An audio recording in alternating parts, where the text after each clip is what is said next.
The Ganga and the Brahmaputra rivers pour 1 billion tons of sediment into the delta of the Bay of Bengal every year. What happens to all that sediment, and how does it make it all the way to where we're drilling, 2,000 kilometers south?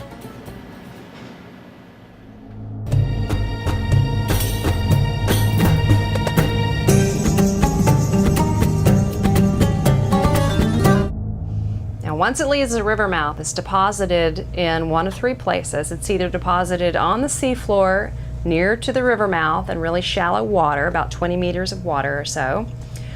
A part of it is redeposited back on land by tides, and another part of it is deposited at the head of a submarine canyon.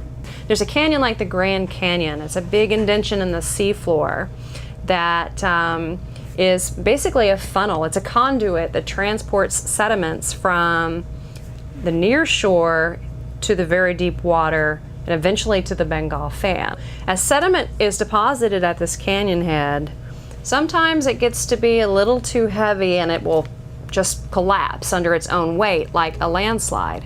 Other times, if you have a trigger, such as a storm or an earthquake, that can also cause sediments at the head of the canyon or along the canyon walls to completely collapse. That material that falls into the canyon then can turn into what we call a turbidity current. And as these currents gain speed as they roll down the floor of the canyon, they pick up material along the way. They become this very, very thick current that flows along the seafloor.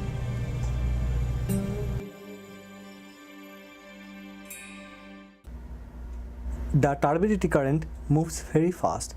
The 2,000 kilometers it travels from the canyon in matter of days. So how does the huge volume of sediment comprising sand, silt, mud travel that fast? So we wanted to understand this in a very simple model. So we made a box, very simple box.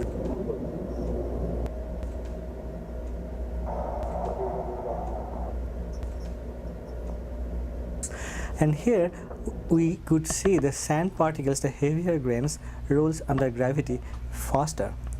And the fine particles, the dust cloud you could see here, that is actually following the sand.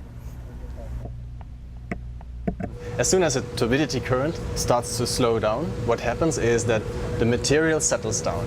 And the coarse material and also the dense particles will settle down first. And the finer the material, the longer it takes for the material to settle. The result of this settling is a deposit, and this deposit is called turbidite.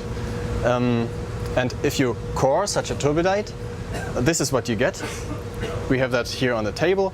So this is a section of a core, and this is the turbidite.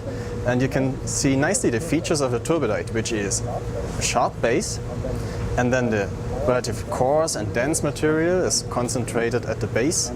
And then if you move towards the top, the material gets finer and finer until it's very, very fine, and you need a very good microscope for having a look at these particles because you can't see them by eye anymore. Another nice feature is that we have this color lamination here, which is, it's actually several layers, very thin layers of sediment, and we call that parallel lamination.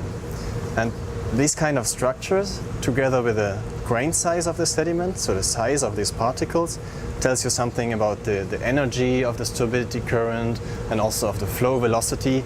And the Bengal fan is the largest submarine fan in the world, and lots of turbidites. This is the main transport mechanism. So we observed, many turbidites.